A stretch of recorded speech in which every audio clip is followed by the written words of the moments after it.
Vous êtes-vous déjà demandé pourquoi Dieu choisit de se révéler justement dans les endroits où personne d'autre ne veut regarder? Pendant que le monde court après le statut, la reconnaissance et l'influence, le Seigneur se penche vers les coins oubliés de la vie.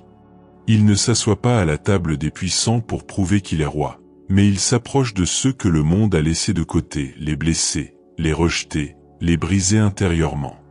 C'est dans ces lieux silencieux, où la douleur semble crier et où les cœurs se sentent invisibles, que l'amour de Dieu brille avec plus d'intensité. C'est exactement ce qui s'est passé lorsque Jésus a été invité à dîner chez Lévi.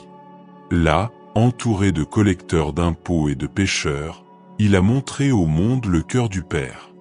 Les religieux ont demandé « Pourquoi mange-t-il avec des pécheurs et des publicains ?» Mais Jésus a répondu par des paroles qui traversent les siècles. Ce ne sont pas les bien portants qui ont besoin de médecins, mais les malades. Je ne suis pas venu appeler les justes, mais les pécheurs. Il ne s'est pas éloigné de notre désordre, il ne s'est pas laissé intimider par les faiblesses humaines, il n'a pas détourné le regard devant la douleur. Il s'est assis à la table des imparfaits pour montrer que la grâce atteint là où la religion abandonne. Alors que beaucoup mesurent la valeur par l'apparence, le succès ou le comportement, le Seigneur regarde plus profondément. Il ne voit pas les étiquettes, il voit les cœurs. Là où les autres voient la honte, il voit une âme digne d'être sauvée. Là où il voit le désespoir, il voit une histoire prête à être transformée. Voilà l'essence de l'Évangile. Dieu s'approche de nous, même quand personne d'autre ne le fait.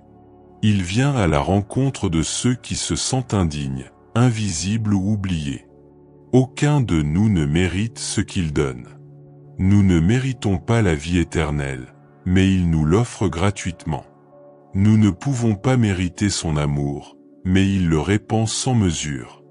Nous ne gagnons pas sa grâce, et pourtant elle reste suffisante. Et quand nous tombons, sa miséricorde nous couvre jour après jour. Comme le disent Lamentations 3 versets 22 et 23, les bontés du Seigneur ne sont pas épuisées, car ses compassions ne prennent jamais fin, elles se renouvellent chaque matin. Grande est ta fidélité. Chaque aube est la preuve que Dieu ne nous a pas abandonnés. Chaque nouveau jour est un rappel silencieux que sa grâce est toujours disponible. Et peut-être que vous avez besoin d'entendre cela aujourd'hui. Peut-être qu'hier a été lourd, rempli de luttes, d'échecs et de culpabilité. Mais aujourd'hui, la miséricorde de Dieu attend que vous ouvriez les yeux et recommenciez. Il ne s'éloigne pas de votre chaos. Il y entre pour le transformer. Il n'attend pas que vous soyez parfait. Il attend simplement que vous ouvriez la porte. Si ce message touche votre cœur, respirez profondément maintenant et laissez la présence de Dieu vous toucher. Et si vous souhaitez marcher quotidiennement dans de telles paroles, je vous invite de tout cœur à vous abonner à cette chaîne, à activer les notifications, à mettre un like et à partager avec quelqu'un qui a besoin d'entendre parler de l'amour de Dieu. Ainsi, ensemble, nous répandons la foi et l'espérance dans plus de cœurs. La vérité est que la vie n'est pas faite uniquement de jours ensoleillés. Elle mélange rire et larmes, victoire et défaite, câlin et absence. À un moment donné, nous traversons tous des saisons où le poids semble insupportable et la foi vacille comme une flamme faible au vent. À ces moments-là, une question résonne dans le cœur. Pourquoi Dieu permet-il que je traverse cela? Peut-être avez-vous déjà posé cette question au milieu de vos douleurs. Mais et si, au fond, les épreuves n'étaient pas des signes d'abandon, mais des instruments de purification? Et si ce que vous appelez désert était en réalité la salle de classe où Dieu vous enseigne à marcher avec lui? David a compris cela profondément. Le berger devenu roi a déclaré dans le psaume 119 verset 71. Il m'a été bon d'avoir été affligé, afin que j'apprenne tes ordonnances. Il faut du courage pour voir un but dans la douleur et de la maturité spirituelle pour reconnaître que Dieu ne gaspille pas une seule larme. Les vallées ne sont pas des châtiments. Ce sont des chemins de transformation. Les vents contraires ne sont pas des signes de rejet. Ce sont des invitations à nous accrocher plus fermement à celui qui ne nous abandonne jamais. Alors que le confort nous fait oublier la présence de Dieu, la souffrance nous pousse à le chercher avec intensité. Ce sont les jours nuageux qui nous apprennent à reconnaître sa voix. Ce sont les nuits silencieuses qui nous font sentir sa consolation. Et c'est au milieu du feu que nous découvrons qu'il est à nos côtés, nous façonnant, nous fortifiant et nous préparant pour quelque chose de plus grand. Le Seigneur ne se préoccupe pas seulement d'enlever nos problèmes.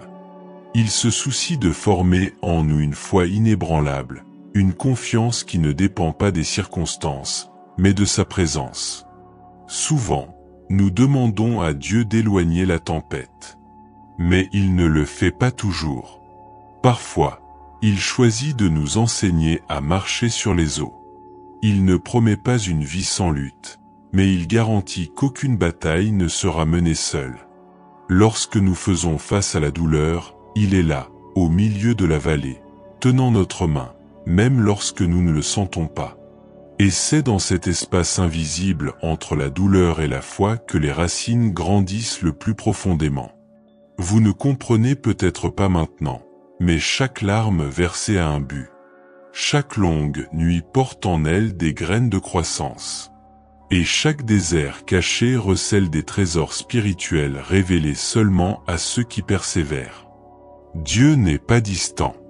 Il vous forme, vous enseigne et prépare le terrain pour des victoires que vous ne pouvez pas encore voir. Ainsi, lorsque la douleur se fait sentir et que l'espoir semble faible, souvenez-vous, la souffrance n'est pas la fin de l'histoire. C'est le moyen que Dieu utilise pour révéler sa fidélité. Il ne laisse pas le feu vous consumer, il purifie seulement. Il ne permet pas à la tempête de vous submerger, mais de vous enseigner que les vagues obéissent à sa voix. Et quand tout semble trop lourd, vous découvrirez que vous n'êtes pas seul, Dieu lui-même est à vos côtés, soutenant chaque pas. Face à tout cela, il y a une vérité puissante qui doit s'ancrer dans le cœur. Dieu ne se contente pas d'observer de loin, il marche avec vous dans chaque détail de votre histoire. Le même Jésus qui s'est assis à la table avec les pécheurs entre aujourd'hui dans les maisons brisées, les familles blessées et les cœurs fatigués. Le même Dieu qui a utilisé l'affliction de David pour provoquer la croissance utilise aussi vos vallées pour révéler amour et dessein. Rien n'est perdu entre les mains du Seigneur. Il transforme la douleur en apprentissage, les larmes en graines et le désespoir en espérance. Lorsque vous vous sentez rejeté, souvenez-vous que Jésus a appelé les oubliés « amis ». Lorsque vous vous sentez indigne, rappelez-vous que sa miséricorde se renouvelle chaque matin. Lorsque la douleur semble écraser votre foi, accrochez-vous à la promesse que l'affliction produit la croissance. Et lorsque vous voulez abandonner, tournez vos yeux vers celui qui a promis de ne jamais vous abandonner. Dieu ne se limite pas à de belles paroles. Il agit. Il déplace des montagnes, calme les tempêtes et abat les murs. Il est le même hier, aujourd'hui et à jamais. C'est pourquoi nous pouvons prier avec confiance. Lorsque nous plions les genoux et ouvrons le cœur, il n'écoute pas seulement, il répond selon sa volonté parfaite. Nous pouvons lui confier nos peurs, nos anxiétés et nos batailles les plus silencieuses, car aucune d'elles n'est trop grande pour sa puissance. Il n'y a pas de mur qu'il ne puisse abattre, ni de tempête qu'il ne puisse calmer. Et même lorsque rien ne semble changer à l'extérieur, il agit déjà à l'intérieur de nous, nous fortifiant et nous apprenant à nous reposer dans ses bras. Alors, respirez profondément maintenant.